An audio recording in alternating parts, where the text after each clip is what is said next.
Boa tarde, amados. Mais uma vez estamos reunidos para ouvir o Nosso Senhor através da Sua Palavra e do Seu Espírito nos guiar a saber mais sobre Ele, sermos mais como Ele, tal como orei anteriormente. E já repararam no ecrã, está a segunda parte da nossa mensagem que começamos já há umas semanas atrás, sobre a vinda de Cristo e como devemos viver à luz dessa vinda. E já da última vez, lembro-vos, já foi um pouco mais perto do Natal e do Ano Novo, e eu até referi-me aos esforços que as pessoas estavam dispostas a fazer para aquele único evento, dia 25 de dezembro. E no final do Ano Novo, como as pessoas não só gastavam dinheiro, mas também o comportamento alterava e as suas prioridades alteravam. E o esforço tanto das luzes como dos presentes, dos enfeites, todo em antecipação por uma data. E por 10 minutos de fogo de artifício, lembram-se que eu até disse que muitos milhões eram gastos. E não falta muito para o Carnaval, também é outro evento que as pessoas já vão começar a ver cadeiras no Funchal, já há pessoas praticamente a planear os desfiles, a esforçarem-se para este evento em antecipação, nas primeiras semanas de fevereiro, já com aquele esforço. E depois tem aquele evento do Dia dos Namorados, não é? Aquele Dia dos Namorados é dia 14 de fevereiro, não é? E que já tem as pessoas também, se calhar, a planear, fazer algo para os seus amados e tudo mais, só para dar a entender que realmente o mundo consegue fazer um esforço em antecipação a um dia importante. E então, da última vez, nós refletimos neste tema, vida à luz da vinda de Cristo.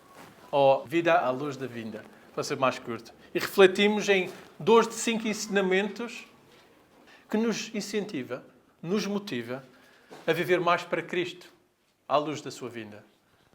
Da última vez até fiz uma pergunta desafiante, não sei se se lembram, que nos levou a considerar seriamente o fruto das nossas vidas enquanto esperamos o regresso do Nosso Senhor. E a pergunta foi: o que farias esta semana se soubesses que o Nosso Senhor Jesus viria no próximo domingo?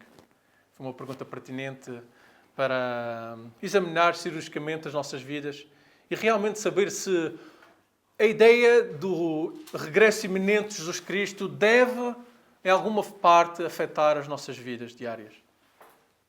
Se esse for o caso, então, como é que devemos viver as nossas vidas à luz da sua vinda, do seu regresso? E para isso vamos reler novamente capítulo 2, leremos a partir do versículo versículo 28, até o capítulo 3, versículo 3. Hoje, esta tarde, vamos nos focar no restante dos versículos que começamos da outra vez, baseando no capítulo 3, versículo 1, 2 e 3. Mas para mais contexto e para nos relembrar do que aprendemos há umas semanas atrás, voltem então no capítulo 2, na primeira epístola de João, capítulo 2, e leremos a partir do versículo 28 até o capítulo 3, versículo 3. E eu estou a ler da Almeida, da versão Almeida. Mas pregarei da versão internacional, nova internacional. Isto é a palavra do Senhor. Filhinhos, agora, pois, permanecei nele, para que, quando ele se manifestar, tenhamos confiança e dele não nos afastemos envergonhados na sua vinda. Se sabeis que ele é justo, reconhecei também que todo aquele que pratica a justiça é nascido dele. Vede que grande amor nos tem concedido o Pai, a ponto de sermos chamados filhos de Deus, e de facto somos filhos de Deus. Por essa razão o mundo não nos conhece, porquanto não o conheceu a Ele mesmo. Amados, agora somos filhos de Deus. E ainda não se manifestou o que haveremos de ser. Sabemos que quando Ele se manifestar, seremos semelhantes a Ele, porque haveremos de vê-lo como Ele é. E assim mesmo se purifica todo o que nele tem esta esperança, assim como Ele é puro. Palavra do Senhor para nós. E eu orarei brevemente novamente, só para abençoar esta mensagem. Grande Pai, voltamos outra vez a orar, nunca é insuficiente, nunca é pouco, pedir ao Seu Espírito que nos ilumine. Então peço agora, enquanto navegamos nesta carta, dada à Igreja, que nos equipes a ser os homens e mulheres que Tu queres que nós sejamos. Em nome de Jesus e para a Sua glória eu peço. Amém. Amém. Então, esta é a segunda parte da mensagem intitulada Vida à luz da vinda de Cristo. E da última vez, notamos no capítulo 2, versículo 28, que foi o primeiro verso que eu comecei a ler convosco, que o apóstolo João exortou os crentes, não só a eles naquele tempo, mas também a nós, por extensão, a continuarem, ou lembram-se, permanecer em Cristo. Permanecer em Cristo, para quê? Para que possamos ter confiança e não ter vergonha quando Ele voltar. Foi o que nos foi dito o apóstolo João. Reparem, novamente, até podemos reler no versículo 28 do capítulo 2, filhinhos, agora permaneçam nele, para que quando Ele se manifestar, tenhamos confiança e não sejamos envergonhados diante dele na sua vinda. Então, uma exortação, enquanto nós esperamos para permanecermos nele e estudamos mais um pouco sobre o que isso significa, mas para tal vocês terão que ver o sermão anterior e saber o que aprendemos acerca disso. E uma segunda exortação que ele nos deu no versículo 29 foi de praticar a justiça, a piedade. Ele expandiu um pouco do que significa permanecer, nos dizendo para praticar a justiça, a piedade, uma vida que agrada a Deus, para ser mais simples. E isto ele implicou, é um resultado, um fruto de conhecer quem? Jesus, que é o justo. Ele é o nosso ponto de referência para que nós podemos copiar, imitar e ser como ele. Piedoso, justo. E então foi essas duas exortações que nós vemos há umas semanas atrás, que nos deve incentivar, ou até começar a nos motivar a sermos mais como ele à luz da vinda dele. Também refletimos como a maioria dos cristãos, por vezes nos seus horas finais de suas vidas, se calhar refletiam quanto eles deveriam ter feito mais por Cristo. Nos seus últimos momentos, talvez naquela última hora, se fôssemos para pedir alguma coisa, não pediríamos por mais dinheiro ou mais saúde, mas sim que tivéssemos feito mais por Cristo com nossas vidas. Então, esta tarde continuaremos, desta vez focando a nossa atenção nos primeiros 3 versículos do capítulo 3. Por isso, tenham suas Bíblias abertas enquanto navegamos nestes 3 versos e aprendemos, então, 3 ensinamentos que nos motivarão a viver as nossas vidas à luz da vinda de Cristo. 3 ensinamentos que nos motivarão a viver vidas frutíferas à luz da vinda de Cristo. A palavra nos diz que devemos reconhecer primeiramente o amor de Deus. No primeiro versículo do capítulo 3. Porque somos seus filhos, mesmo que o mundo não nos reconheça como tal. Então esse é o primeiro ensinamento, que devemos reconhecer o amor de Deus, porque somos seus filhos, mesmo que o mundo não nos respeite, conheça como tal. Segundamente, no versículo 2, para nos ajudar a viver vidas frutíferas à luz do regresso de Cristo, devemos ansiar a sua vinda. Ansiar a sua vinda. Porquê? Porque finalmente o veremos e seremos como Ele. É o que nos diz o apóstolo. E também, terceiramente, no versículo 3, um ensinamento que nos motivará a viver vidas frutíferas à luz do regresso de Cristo, é que devemos manter esta esperança. Porque esta esperança, nos diz o apóstolo, nos purifica, nos mantém puros. Ter sempre esta esperança da sua vinda. Nos mantém alerta, puros. Então, reconhecer o seu amor, ansiar a sua vinda e manter esta esperança nele. Agora, lembrem-se que no contexto imediato do capítulo anterior, no versículo 15 do capítulo 2, João tinha acabado de lhes dizer para pararem de amar o mundo e tudo o que nele há. Lembram-se quando ele lhes disse isso? Parem de amar o mundo e tudo o que nele há. No versículo 18 do capítulo 2, ele avisou que havia muitos anticristos no meio deles. Adversários de Cristo, lembram-se? Adversários de Cristo entre eles. E no versículo 26 do capítulo 2, ele disse para os crentes manterem-se perto da palavra, porque eram guiados através da unção do Espírito Santo. Tinham a palavra e o Espírito que os conduziriam a toda a verdade acerca de Cristo, para não, então, confiarem nos ensinamentos dos falsos mestres, nas heresias, sabendo que eles têm a palavra e o Espírito Santo que lhes guia em toda a verdade acerca da identidade de Cristo. Entre estes ensinamentos e exortações de permanecermos em Cristo e praticar a justiça, reparem como o apóstolo João quis encorajar e focar a nossa atenção num facto que também nos ajudará a viver vidas mais frutíferas. Ele exorta-nos a reconhecer o grande amor do Pai. a perceber que somos filhos de Deus, mesmo que o mundo não nos reconheça como tal. Versículo 1, releio novamente comigo, capítulo 3. Vejam como é o grande amor que o Pai nos concedeu. Sermos chamados filhos de Deus, o que de fato somos. Por isso o mundo não nos conhece, porque não o conhece. Vejam que isto é uma exortação. Reparem que ele diz imperativamente. Vejam, imperativamente. Isto é um mandamento. Vejam, relembrem-se, conhecem, compreendam. Apreciem este amor. E reparem que ele não nos diz somente para lembrarmos do amor de Deus. Ele não diz, lembrem-se do amor de Deus. Ele nos diz, o que, amados? Como é o grande amor de Deus? Tem uma qualidade, não tem? Vejam como é grande o amor de Deus. Literalmente no grego vejam que tipo de amor é este. É um grande amor. Amados, vocês como são seus filhos. Gostou a vida da coisa mais preciosa que ele podia dar. O seu próprio filho. Vejam o tipo de amor que ele tem por vós. Que Deus te ama com um tipo de amor incrível. E não muito tempo atrás, acho que o pastor Jason até falou, na palavra amor, no grego, agape, tem várias palavras no grego que definem diferentes tipos de amor. Um amor familiar, um amor erótico, um amor romântico, um amor incondicional. E aqui a palavra é a palavra agape. E um artigo que encontrei nos explica um pouco melhor sobre esta palavra de amor, que é diferente da nossa palavra de amor, que pode ser usada para todo o tipo de coisas, não é? Amor ao dinheiro, amor ao carro, mas no grego, esta palavra grega é frequentemente traduzida como amor, já estou a citar, no Novo Testamento.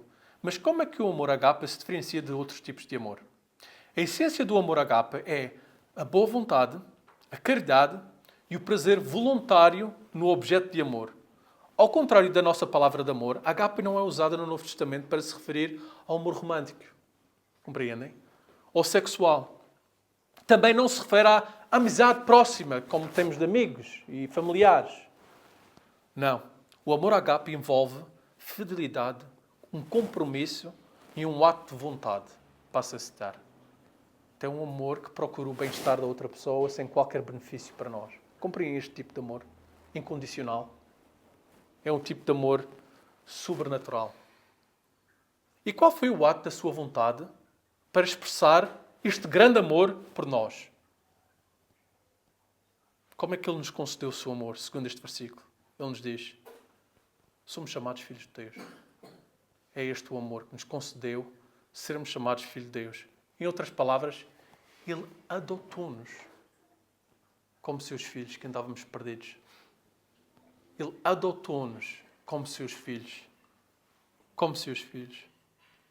Já viram algum destes vídeos em que tem uma criança ou um adolescente que está a ser gravada secretamente e alguém lhe está a dar, uma família lhe está a dar os papéis de adoção? Nunca viram um vídeo desses? Em que, por exemplo, imaginem uma criança, uma adolescente, na sua vida, sempre perdida, sem familiares, andando de casa em casa, no seu aniversário, num evento especial, é-lhe dado um envelope. E então ela está assim um pouco confusa, abre o envelope e repara que é os papéis de adoção. E normalmente, se vocês virem esses vídeos, abraço, beijo, porque pertencem finalmente a uma família. E é um amor inexplicável, não é? É um amor grato por pertencer. Tem um sentido, propósito. Agora eles pertencem, não são indesejados, não é? Fazem parte de uma família, têm um nome, uma identidade. E esses benefícios que eles agora têm, anteriormente lhes foram negados. Não tiveram hipótese, porque os seus pais, por outras razões, não os amaram como deviam. Mas houve alguém que tomou conta destas crianças e adotou-os como seus filhos. Não é? E eu estava a pesquisar sobre que benefícios têm crianças que são adotadas. Ou, adolescentes ou crianças que são adotadas. Que benefícios têm eles após a adoção? Estava a tentar pesquisar quais são os benefícios. E encontrei alguns. Um dos benefícios da adoção é, primeiramente, ou deveria ser, o amor incondicional. Vocês já amam os seus filhos, mesmo que não sejam biologicamente seus, não é? Incondicionalmente. Nós temos pessoas aqui que adotaram, não dei os nomes por causa da filmagem, mas vocês já amam eles incondicionalmente. Eles são os vossos filhos, tanto como os biológicos. Não há distinção, discriminação. Tem uma estabilidade e segurança. Tem casa, comer, roupa, proteção. Se tornam herdeiros. São herdeiros. Não dividem agora com o biológico. São igual. São herdeiros de bens. Têm oportunidades para crescimento saudável. Têm uma nova identidade. Pertencem a uma família. Têm um novo apelido. Não é? Pertencem a uma família. Têm apoio à educação. Ligações para toda a vida. Têm primos, avós, tios. Entram nesta família religiosa, uma reputação. Têm um bem-estar emocional. Portanto, não se sentem indesejados. Porque esta criança sempre pensou, o que é que está de mal comigo? Nunca me quiseram. Mas agora são desejados. E têm tradições e valores partilhados. Aprendem valores morais, tradições da família, hábitos também, sejam eles bons ou maus, não é? E costumes da família. E nós, crentes, como filhos de Deus, adotados como seus filhos, temos de reconhecer também este grande amor de Deus. E temos benefícios também, sabem? Temos benefícios da nossa adoção como filhos e filhas de Deus. Não só o nosso pecado perdoado, claro, mas também temos vida eterna prometida. Em João 3,16, não é? Porque Deus amou tal mundo da maneira que deu o seu próprio Filho, não é? Temos perdão dos pecados, Efésios 1,7. Temos a garantia do amor de Deus, que ninguém nos pode tirar do amor de Deus. Ninguém pode arrancar da sua mão. Em Romanos 8, 38 e 39. Somos uma nova criação. Temos uma nova identidade em Cristo. Gálatas, capítulo 2, versículo 20. Temos também um poder transformador. Temos um poder transformador através do Espírito Santo. E esse Espírito Santo é-nos dado que nos ajuda e conforta. É um benefício também que nos é dado no momento de salvação e adoção. O Espírito Santo que nos ajuda e conforta. João 14, 26. Temos uns aos outros. Somos uma família, não somos? Adotados num só corpo de Cristo. Temos uns aos outros. Também é um benefício, não devia ser? Um benefício de não estarmos sozinhos nesta família. E temos um propósito e um chamado. Já não vivemos para este mundo. Temos um propósito e um chamado em Efésios capítulo 2, versículo 10. Percebem as bênçãos? Isto é só poucas das várias que temos. As riquezas todas em Cristo. Mas percebem? Tal é o grande amor de Deus. Que somos adotados como os seus filhos. Deus que criou todo o universo, galáxias, planetas. Pensem bem, isto é muito grande. Nós somos quase, nem dá para ver, neste galáxia infinita, não é? Quase. Ele apontou o amor dele para ti, especificamente para os adotar como seus filhos. É um grande amor. É um grande amor. E não é um amor dado ou apontado a pessoas que merecem. Que é muito mais fácil amar aqueles que nós gostamos, não é? Mas ao contrário. É amor aos seus inimigos. Que de inimigos fomos feitos amigos. Rebeldes, que agora são serventes do Deus vivo. Então, Ele vai tratar como o teu filho ou filha. Ele vai te disciplinar como teu filho ou filha, por causa do seu amor. Ele vai te confortar como teu filho ou filha. Ele vai te ensinar como teu filho ou filha. Ele favorece-te como teu filho ou filha. Ele ama-te como teu filho ou filha. Agora, mesmo que o mundo esteja-se a manifestar para isso, não reconheça que és filho ou filha de Deus. Mesmo que o mundo não respeite, não se interesse, não compreenda, não conheça que é filha ou filho de Deus. Mesmo quando especialmente quando nós tentamos explicar este amor grande que o Deus Pai tem a pessoas que são descrentes. Quanto mais nós tentamos explicar o Evangelho a alguém que não é crente, quanto mais tentamos falar de Jesus, mais distanciamento eles querem ter de nós, não é? Porquê? Segundo este versículo, a razão que o mundo não se importa com vocês e comigo, o que é que nos diz? É que não te conhecem ou não te tratam como filhos e filhas de Deus porque não o conheceu. É o que diz o versículo, não é? É porque eles não conhecem Deus como tu conheces.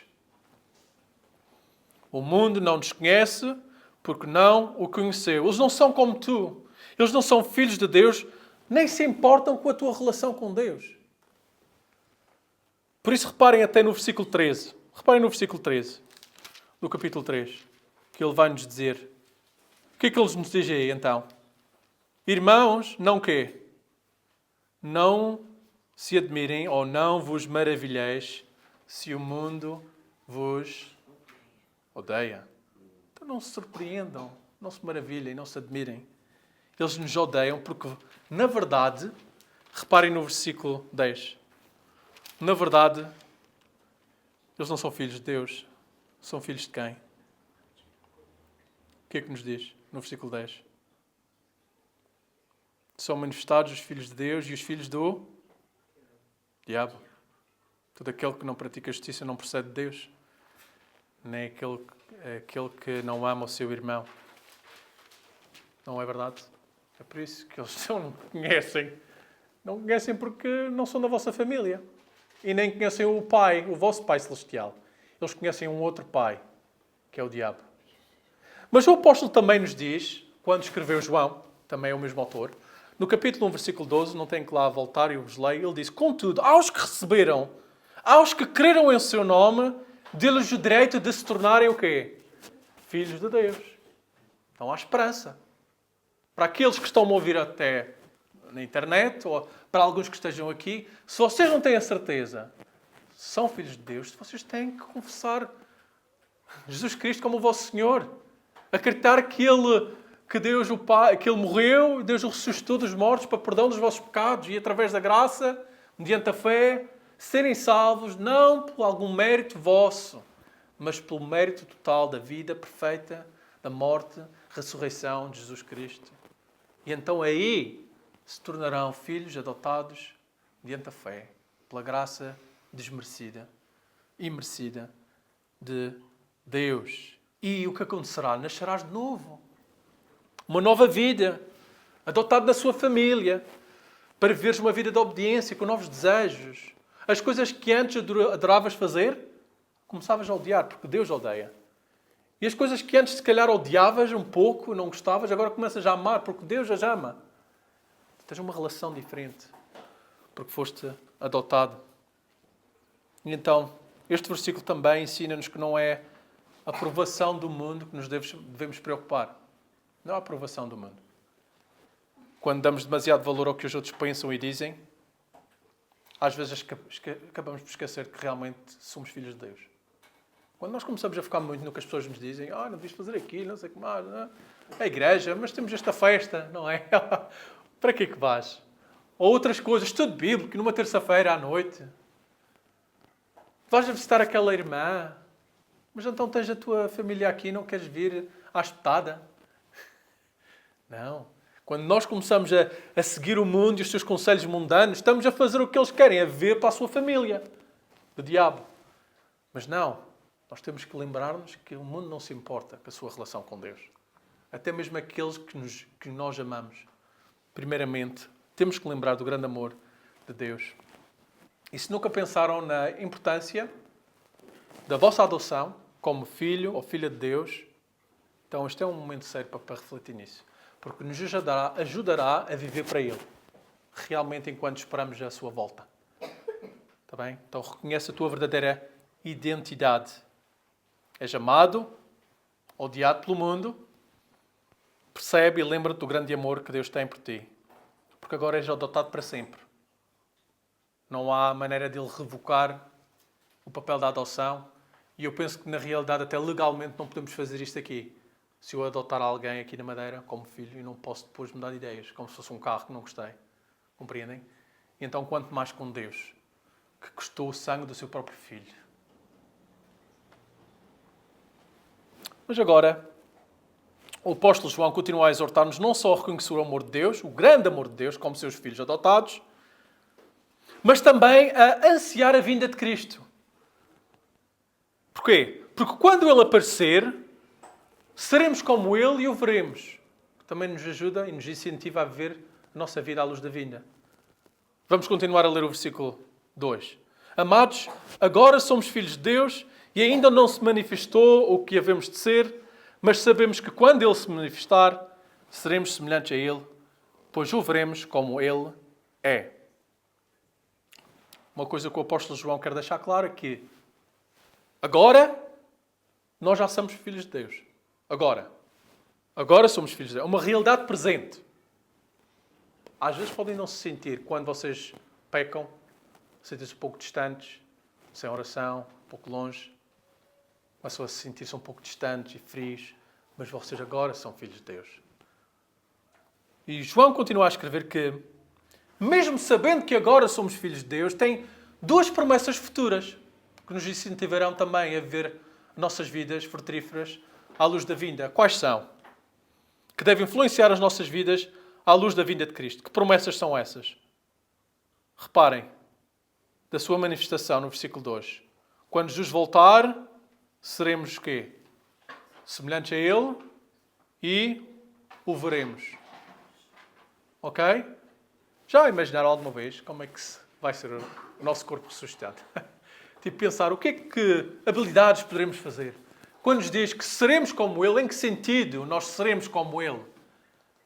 Eu até já pensei em às vezes coisas malucas, tipo ir para o espaço ou coisas assim, mas não sabemos exatamente, não nos é dito exatamente. Mas tem algumas coisas que nos dão uma ideia. Porque se nos é dito que seremos semelhantes a Ele, então nós podemos perguntar, existem lugares nas Escrituras onde vemos o que Jesus Cristo fez após ter ressuscitado, o que é que Ele poderia fazer? E nos dá uma ideia de como é que nos vai ser, um pouco em parte, o nosso corpo também ressuscitado. E tem outros lugares nas Escrituras que falam acerca do nosso corpo glorificado após a ressurreição. Tem sim. Mas deixa-me sublinhar, não sabemos exatamente. Mas temos observações que pretendem dar-nos uma ideia. Para que é que eu quero fazer isto? Para nos dar um sentido de admiração, fascinação. Enquanto nos dá ideias do que realmente nos espera, ainda vai ser melhor do que conseguimos encontrar nas Escrituras. E também, como aprendemos no próximo versículo, diz que este tipo de esperança nos manterá puros do seu regresso e de o ver, de seremos como Ele e o ver. Então é uma coisa que temos que meditar. Então, sabemos que o nosso corpo ressuscitado, de certa forma, será semelhante ao corpo ressuscitado de Cristo. Portanto, pelo menos é seguro assumir as seguintes verdades. Uma, que teremos corpos literais. O que quer dizer com isto? Com carne e osso. Certo? Porquê?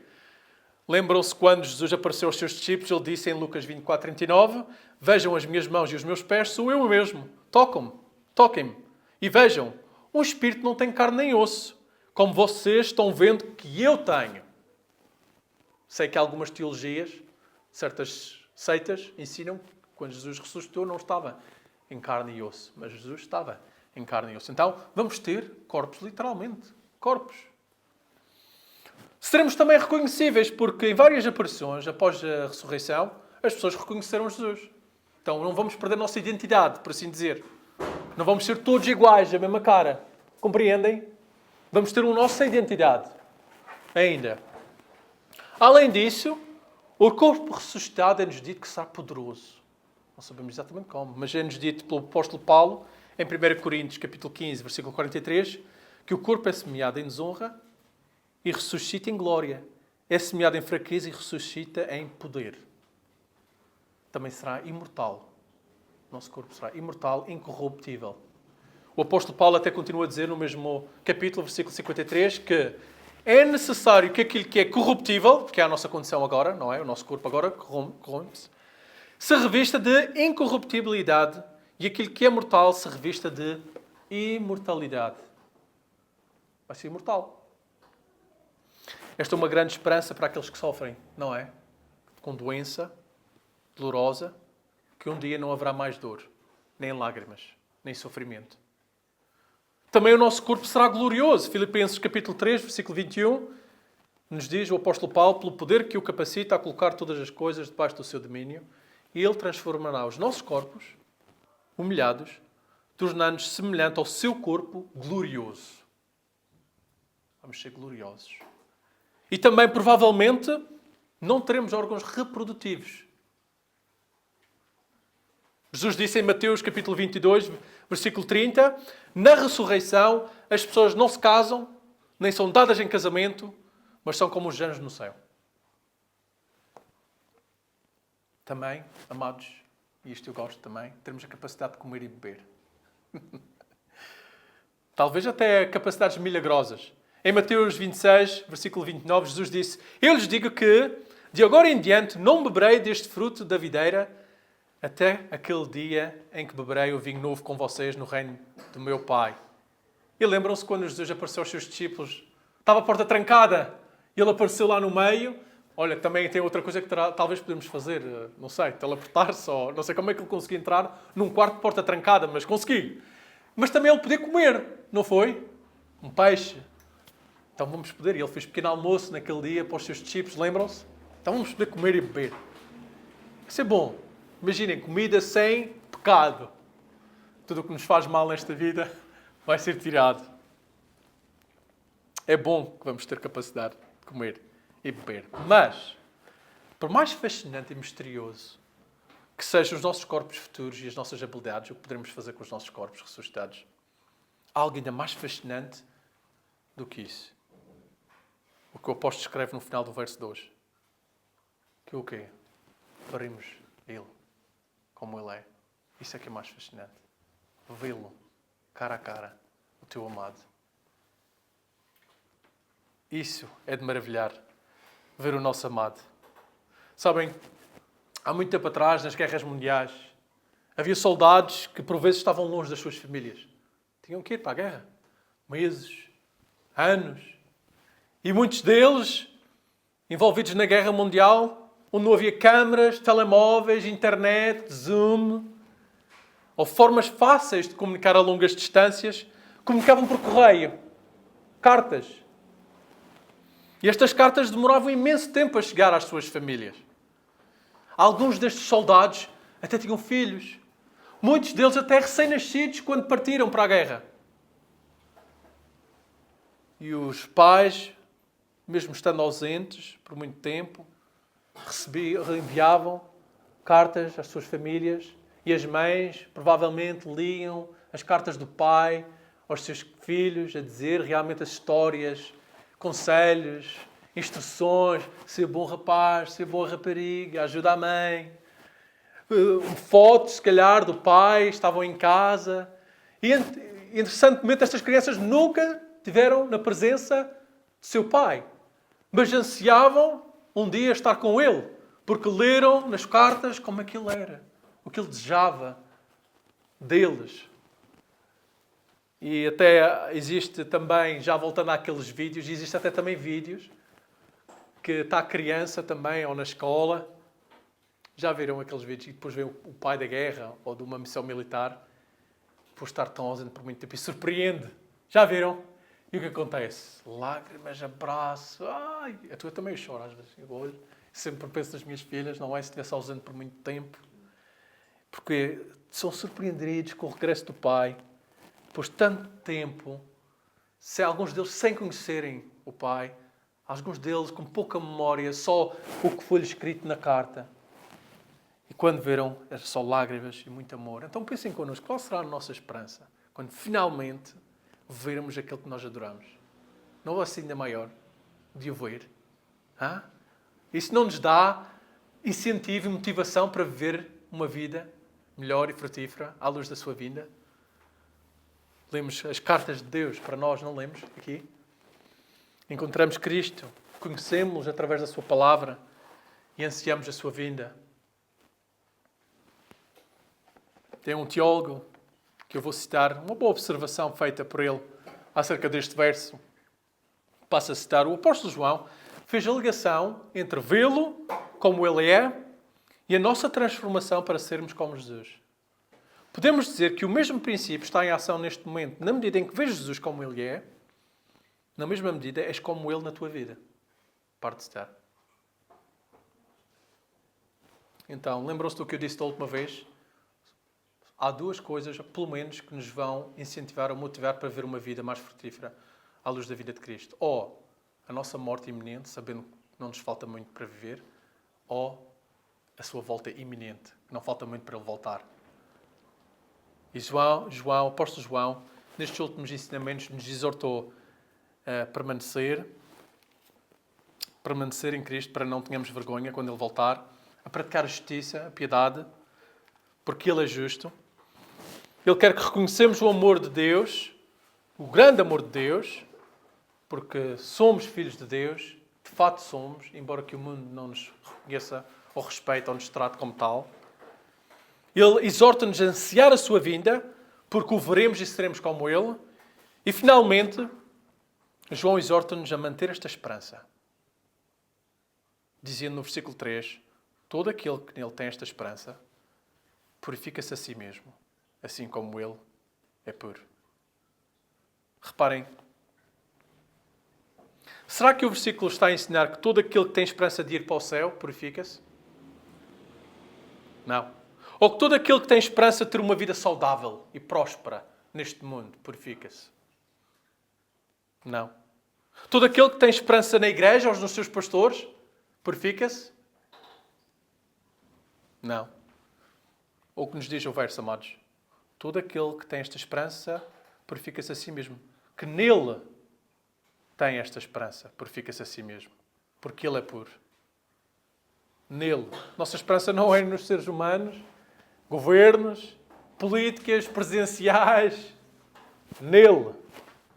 Propósito. Todo aquele que nele tem esta esperança, purifica-se a si mesmo. Então, conhecer o nosso propósito eterno, ver com esperança de o ver, de ser como Ele, o que é que acontece? Purificará as nossas vidas. Porque sabemos que o nosso objetivo da vida não é sermos prósperos ou saudáveis. Ou mais ricos, não é? O nosso objetivo na vida é sermos mais como Cristo. Romanos 8, 28, 29. Sabemos que Deus age em todas as coisas para o bem, não é? Daqueles que o amam. Dos que foram chamados de acordo com o seu propósito. Qual é o propósito? Pois aqueles que de antemão conheceu, também os predestinou para serem conformes à imagem do seu Filho, a fim de que ele seja o primogênito entre os muitos irmãos.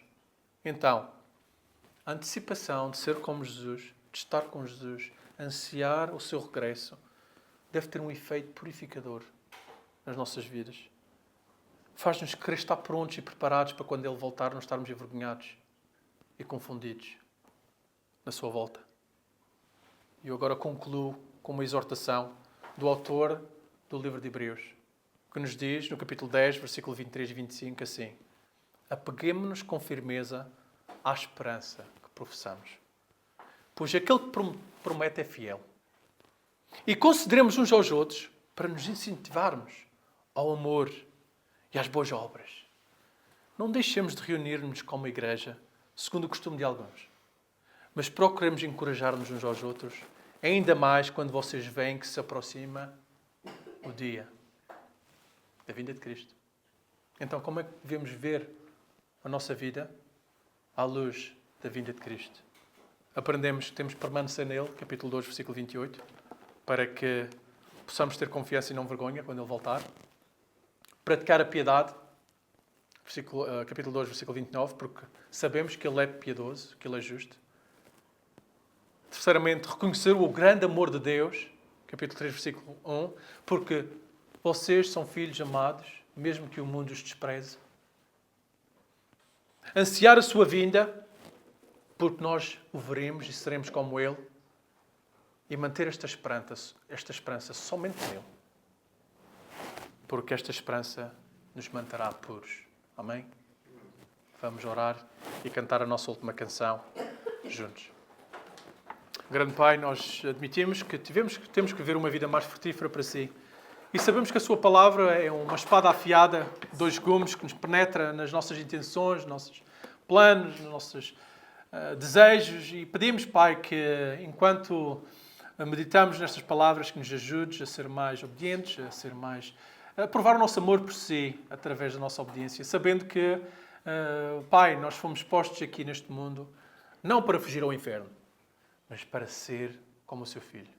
Então ajuda-nos a praticar a justiça, a permanecer nele, a ansiar a sua vinda, reconhecer o grande amor que tens por nós, por nos teres adotado como filhos de Deus, para ter esta esperança só nele, sabendo que isto nos vai manter puro e quando voltares não teremos envergonhados ou não confiantes ou confundidos na sua volta. Então pedimos, Pai, que continues a nos ajudar a crescer como Cristo, juntos como seus filhos, a sermos mais como Ele, em todas as nossas relações, para a sua glória. Em nome de Jesus. Amém.